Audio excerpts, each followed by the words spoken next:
Hello everyone, and welcome back to the channel. When we think of the archangels, two colossal figures immediately dominate our imagination. There is Michael, the celestial general, the prince of the heavenly host, whose sword cast Lucifer from the heavens. His name is a war cry, his story written in starlight and rebellion. Then there is Gabriel, the divine messenger, the bringer of revelations. His voice, he is the word of God made manifest, a whisper that can reshape history.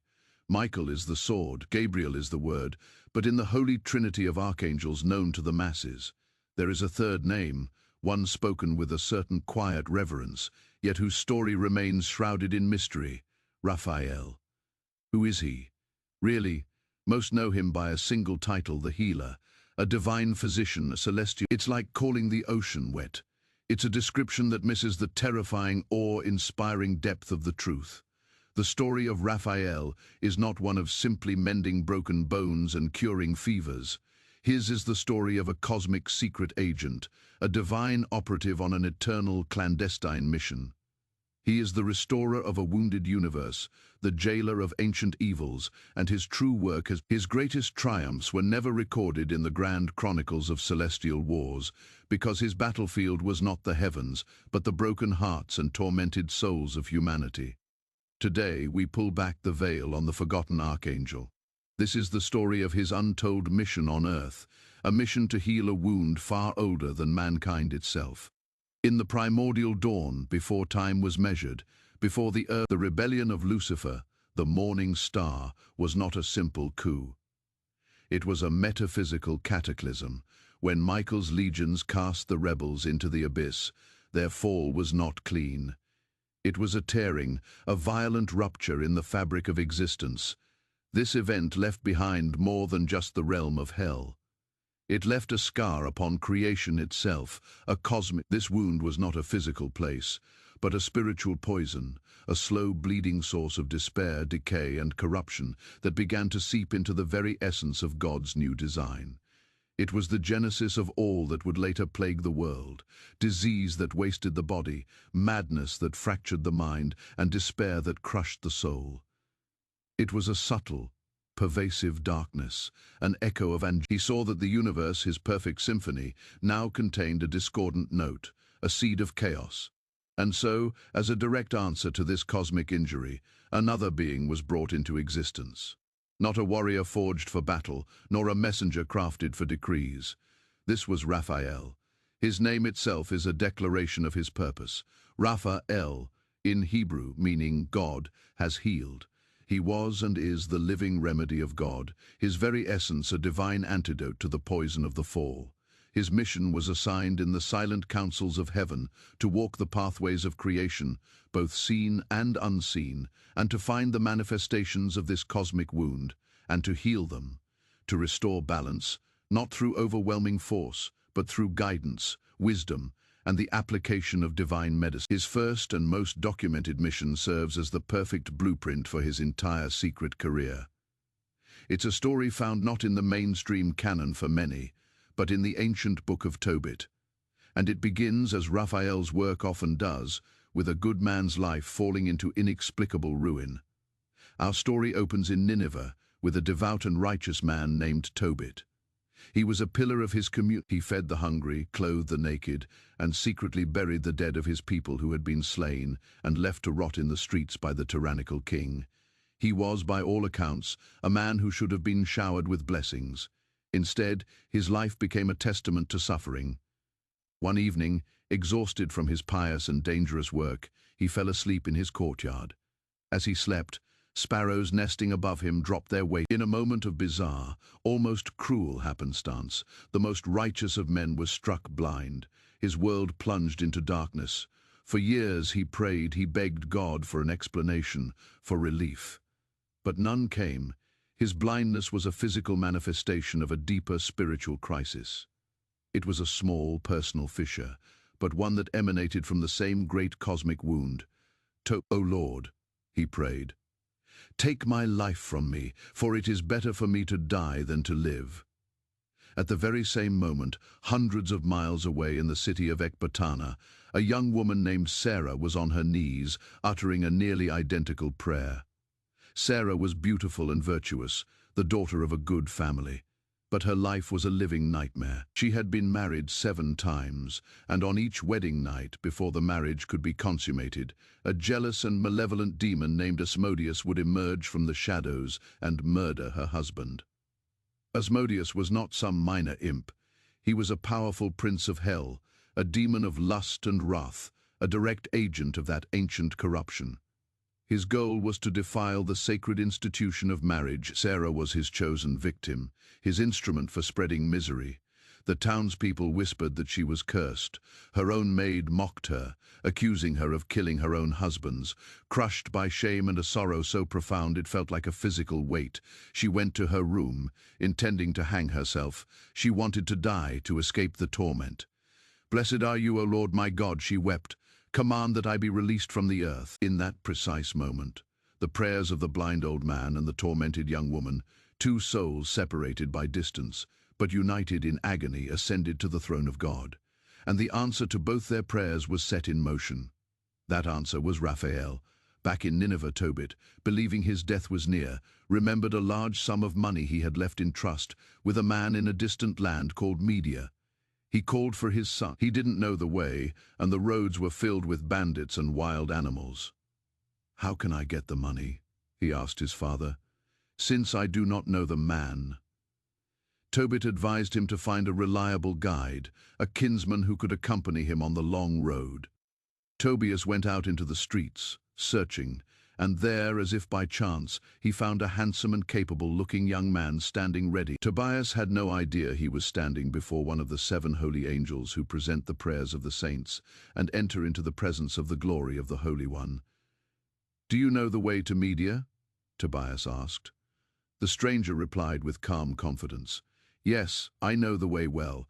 I have stayed with our brother Gabriel." He introduced himself as Azariah, the son of a prominent and respected family. Raphael, the Archangel, had entered the stage not in a blaze of glory, but as a humble travel guide. The contract was made. The fee agreed upon. Raphael's mission had begun. The journey was long and arduous. They walked for days, their path taking them along the banks of the mighty Tigris River. One evening, as Tobias went down to the river to wash his feet, a monstrous fish, a creature of terrifying size, leaped from, but his guide, Azariah, was unfazed. His voice cut through the panic. "Grab hold of the fish and don't let it get away." With newfound courage, spurred by his companion's command, Tobias wrestled the great fish, dragging it onto the shore. It was a pivotal moment. This was no ordinary animal. It was a vessel of potent, hidden properties.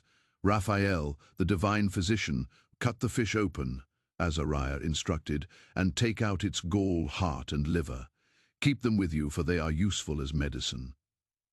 Tobias was confused, but he obeyed. He couldn't possibly understand that these were not just fish parts.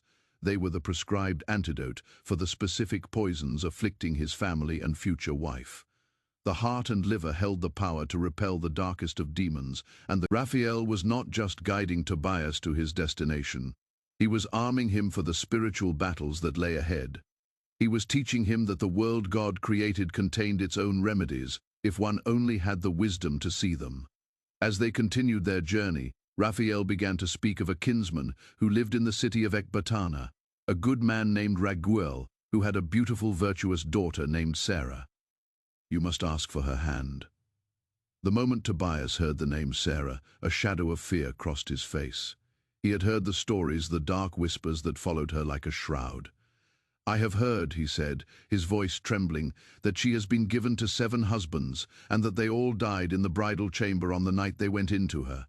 I am my father's only son. If I die, I will bring my father and mother to their grave in sorrow." But Raphael's response was not one of pity.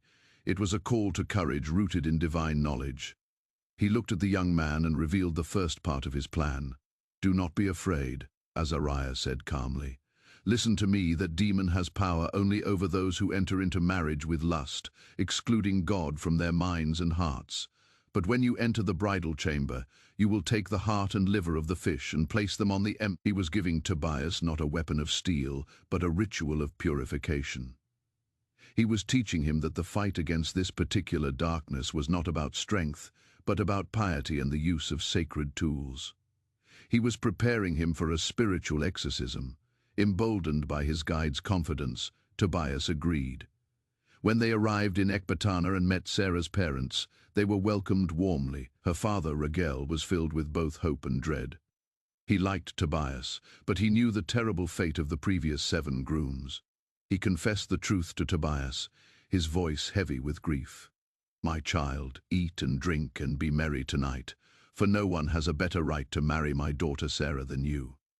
But that night, as the wedding feast was being prepared, Raphael quietly slipped out into his courtyard. He was certain that by morning he would be burying another son-in-law.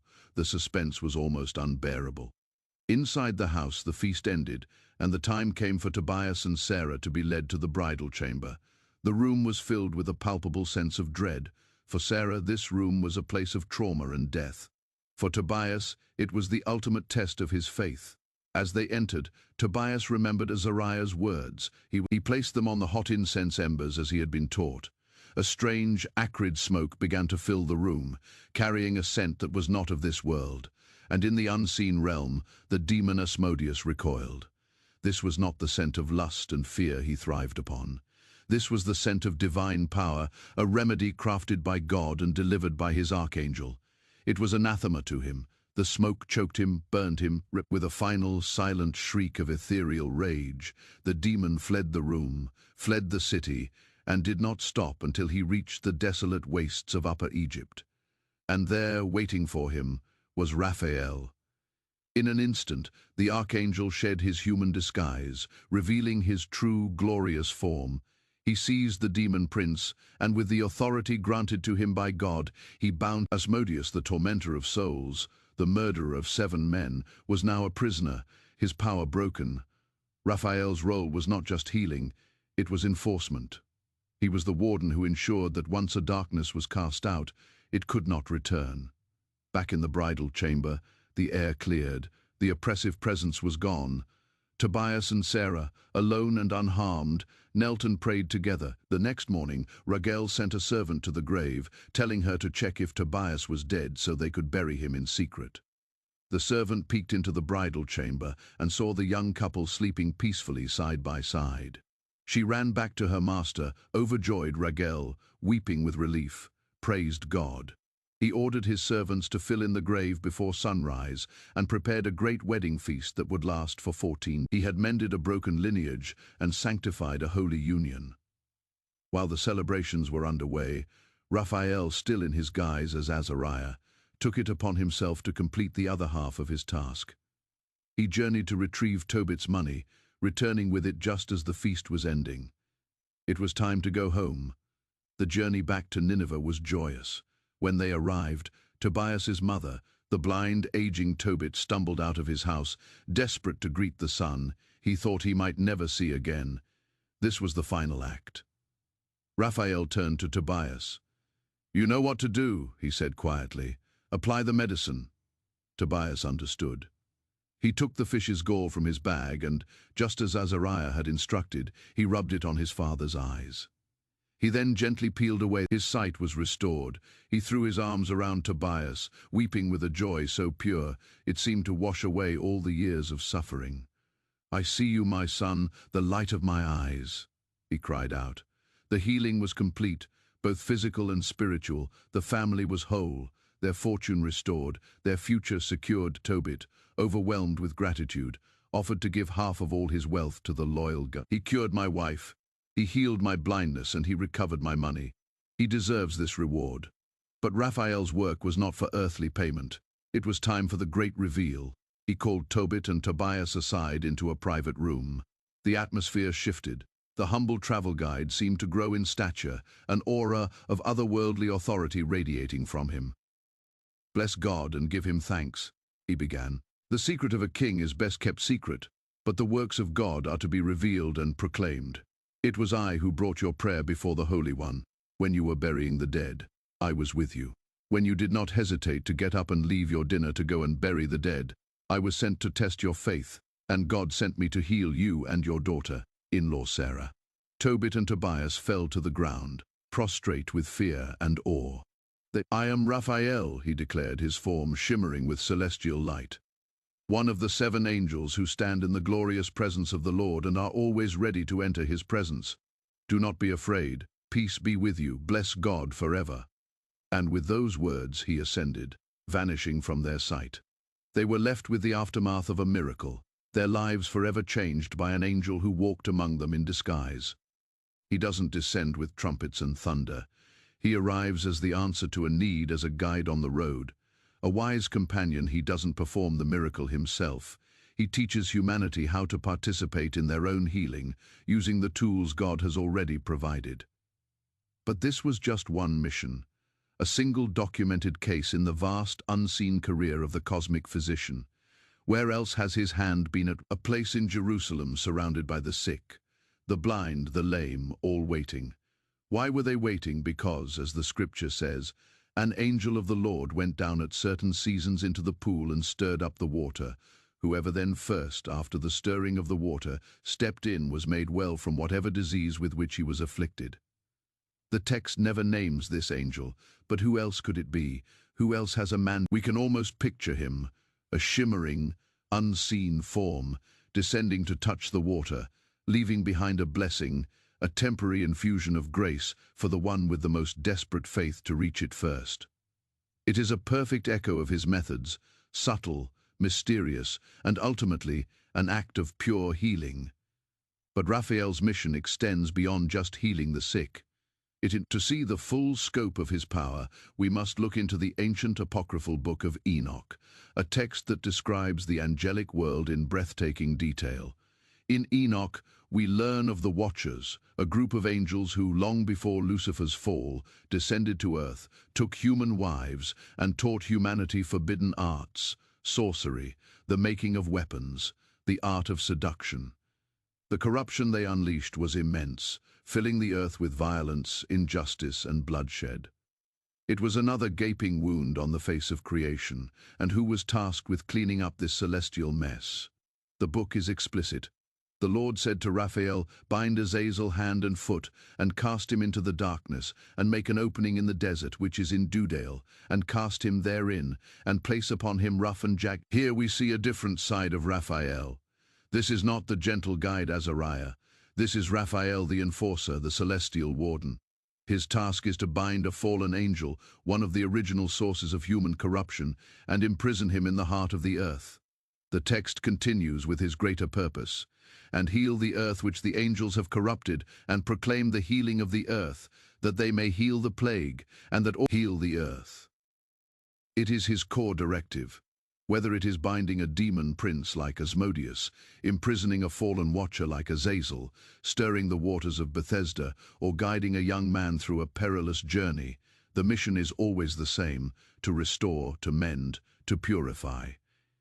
He is the ultimate troubleshooter for a creation under constant threat from the echoes of ancient evils. If these stories of divine intervention and hidden celestial battles fascinate you, and you want to explore more of these forgotten histories, then please consider liking this video and subscribing to our channel. Your support is what allows us to dig deep into these incredible mythologies and bring them to light. It helps us continue the journey into the unknown. So what is Raphael's legacy for us today? Is he just a character in it? Manifests today not just as physical illness, but as epidemics of anxiety, depression, loneliness, and division. The despair of Tobit, the suicidal grief of Sarah. These are emotions we all recognize. The world is still full of darkness, and we are all, in our own ways, travelers on a perilous road, often feeling blind and lost. Raphael's story is a powerful message of hope. It might be the unexpected kindness of a stranger, the wise counsel of a friend, the sudden insight that shows you a path forward where you saw only a wall. It is the Azariah who appears on your road just when you need a guide. His method of healing is also profoundly empowering. He did not simply wave a hand and cure Tobit. He taught Tobias how to use the resources available to him, the fish from the remedies for our ailments, be they spiritual, emotional, or physical, are often already present within our world, within our communities, within ourselves. We just need the guidance to recognize and use them. Raphael represents the healing that comes from embarking on a journey. Even when you are afraid, he represents the courage to face the demons in your own bridal chamber. The personal torment. He is the forgotten archangel because his work is, by its very nature, subtle. Michael's battles are loud. Gabriel's announcements are world-changing. Raphael's victories are quiet. They are the tearful reunion of a father and son. They are the peaceful sleep of a newlywed couple, freed from a curse. They are the healed earth, breathing a sigh of relief after a poison has been purged. He is the patron of physicians because their work is a reflection of his own. He is the patron of matchmakers because he mends the broken bonds of love. He is the archangel whose greatest power lies not in destruction, but in restoration. He is the silent whisper of hope that reminds us that no wound is so deep that it cannot be healed, that no darkness is so complete, that light cannot return. He is the proof that even when you feel... If you liked this video, please subscribe and give it a like to support us. Thank you for watching, and see you in the next one.